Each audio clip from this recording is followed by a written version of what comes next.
Yes, sir, we're officially back at it. This is Book Nice coming at you with the Marvel Legends Man-Thing Build-A-Figure Wave Punisher figure review. Let's do it. This ain't for no scalper. You a scalper? Then fuck out shit. This runs for them real collectors. That's army building and posing figures.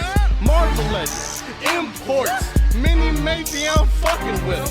Hype beast we know about you. Stay buying figs, don't know about it. Alright, so I'm taking a look at the Netflix Daredevil series Punisher figure. Arguably the best thing to happen in Season 2 was the introduction of this character. I think the fellow who played Punisher did a very good job doing so. I think it was a perfect cast, and bringing Punisher into the MCU in the way that they did was awesome. Also, I didn't mention this in the other reviews, but shout out to Hasbro for kind of stepping outside the box a little bit and even giving us some characters from the Netflix series and continuing to stick to their word to, you know, mix in the comic-based characters with the movie characters as part of what they were obligated to do with Marvel Legends, I suppose. I think this guy is one of the more solid MCU figures from this wave. It looks good. The articulation is pretty decent. There's a lot of possibilities for kit bashing and swapping parts, and I think the figure overall came out pretty damn good. I do have a couple of minor gripes with the figure, but I do believe that the good outweighs the bad when it comes to this guy. So let's look at everything he was packed in with. He comes with the left arm to complete the Man-Thing Build-A-Figure. He comes with a chrome pistol. Looks like this is a 45. Not too much detail, although you can see some texture here for the grip. There's not much detail aside from that. You know, Hasbro never really puts too much into their weapons. He can definitely hold a gun with no problem. You can see that his finger is actually in the trigger groove, and that all looks good. He's got a firm grip on it. It's not going to fall out of his hand or anything, and he can hold it with either hand. Unfortunately, there's nowhere to holster the weapon, so he doesn't have anything here under the jacket or any leg holster or anything like that, so you're kind of out of luck for him to carry around his weapon unless you get a duffel bag or something like that. And then aside from the pistol, his only other accessory is this assault rifle, which is cool. This is something I don't think I've ever seen from Hasbro.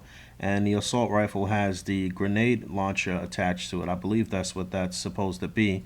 Not too much detail on the gun. It's just a flat black. No distinct differences in any of the areas to kind of highlight some of the little rivets and parts and little mechanisms on the gun. So it's really just a flat black, which is unfortunate. Again, they never really put too much detail on the weapons, but he can hold this with no issue.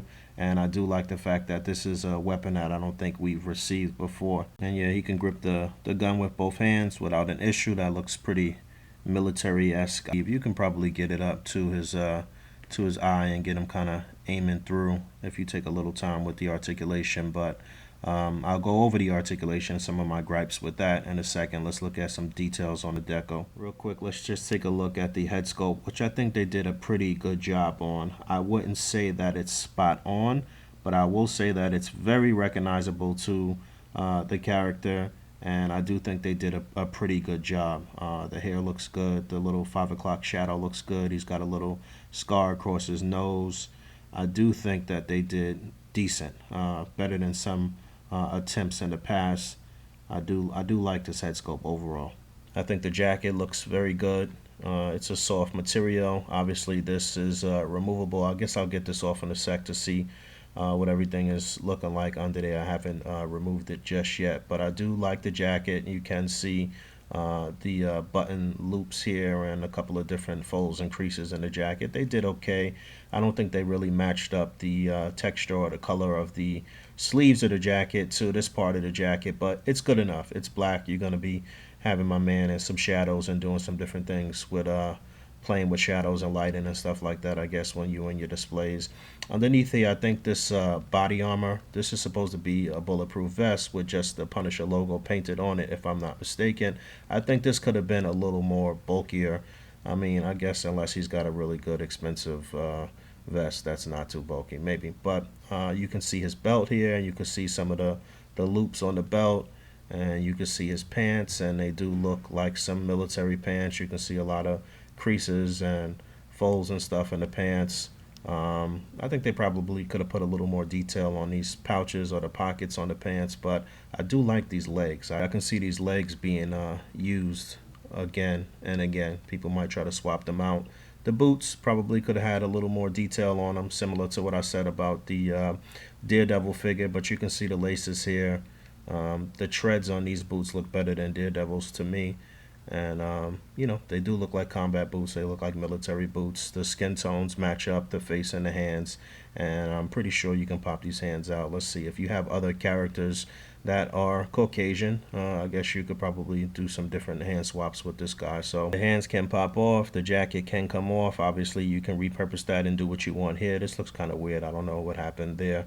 They didn't finish the paint on the back of his collar there, so that looks really weird. But they did, I guess, add the extra details of the vest here on the back when his coat is off. And you know what? The arms here don't look too much different without the jacket on, where you can't kind of finagle it and leave it as is. But I do know that it's probably pretty easy to pop the arm off here at the upper bicep and swap out this arm for another just kind of plain black sleeve if you wanted to do that. So again, I'm thinking about a lot of kit bashing stuff, and I'm sure others are as well as they're looking at this. But let's go into his articulation. He gets a very good range of motion on the head. It'll look down, it'll look up very far, turn left to right, do a full 360.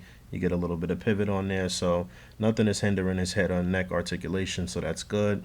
The shoulders on a ball joint, they're going to go up just about that far. You do a full 360, you got an upper bicep swivel.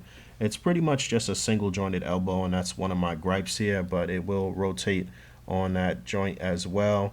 You get a nice range of motion in his upper torso. It can move left and right and in a circular motion, and you can get like an ab crunch going forward and back.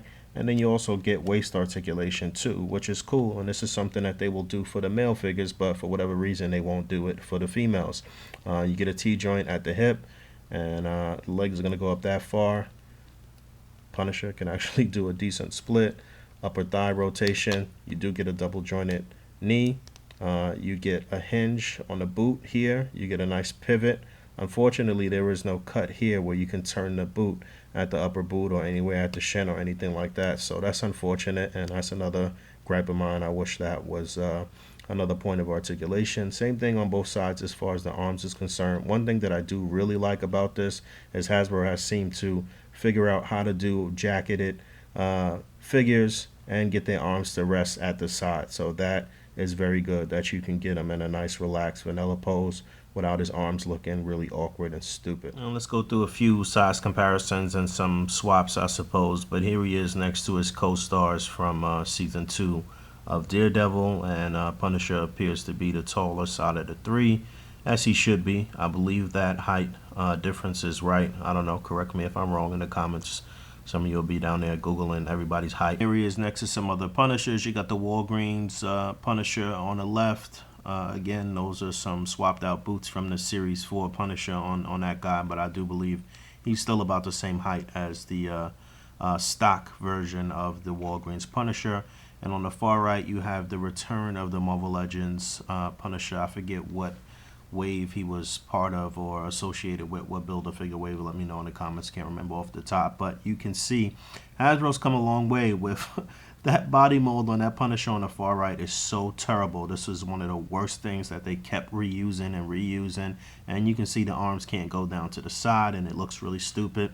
The jacket's not on there right now, but even when the jacket is on there, the arms can't go to the side. So obviously they've stepped up their game, and they gave us a really nice scope with this Punisher here, this new Punisher from the Netflix series.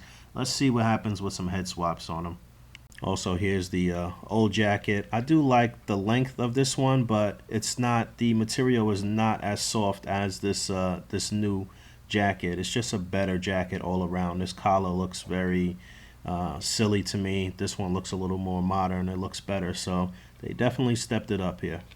And there he is side by side with the old Toy Biz Series 4 Punisher. I think I might have another one of those heads loose from a body around here somewhere. Let's see if I could fit it on this new Netflix Punisher's body and see how that looks. So yeah, I didn't actually bother dremeling this head to fit on any other body. I didn't feel like ruining the head for whatever reason. I don't remember what was going on, but I'll do one of these numbers, do a slings of web trick and see how that'll look. You could just kind of sit it on there. Maybe I'll need some wax. Hold on. So I just got a little small amount of wax. Yes, this is wax that comes, Baby Bell cheese comes encased in this wax that many of us use for different purposes for displaying. I use this wax all the time to place my cutouts in the displays. So yeah, people always ask about that. And I just put a little bit on the back of his neck just so you can kind of see how that will sit, and that looks fine. So if you were to Dremel his head and fit it on his body, that would be fine. And there you have the comic-based Frank Castle Punisher head on this new body. And I think the proportions for this look nice, and I think this is definitely an option. So that looks really cool. There you go. And there's the Walgreens head. Not really a fan of this one, but you know, it's doable. It could work. I always thought this head was a little big, even for the Walgreens body. So it looks a tad large on this body, but I mean, some motherfuckers just got big heads. What do you want to do? So a lot of potential, a lot of fun factor with the Punisher figure, a lot of kit bashing opportunities, and messing with the figure as is still pretty fun. I mean, it's still cool to kind of reenact some of those scenes from season 2 of Daredevil. You see I got my little makeshift roof scene here with Daredevil and with Punisher. But I do really like this figure as is, and I do love the many possibilities and the unlimited possibilities for dealing with this body for some 616 action or Marvel Prime Universe action. So this is one I would definitely recommend, especially if you are trying to pick up, or especially if you're trying to complete the Man-Thing Build-A-Figure. I said this in the first review of from this wave, which was Bullseye, that I was able to pick up the wave at a local GameStop. So get out there and check your local GameStop. That's where the wave has seemed to show up all across the country. Up next will be the Jessica Jones figure from the Netflix Jessica Jones series. And then finally it'll be Blade as the last regular figure from the wave. And then I'll get into the Man-Thing Build-A-Figure and do a kind of an overview of the entire wave as well. So thanks for hanging out. As always, rate, comment, and subscribe. And until next time, peace.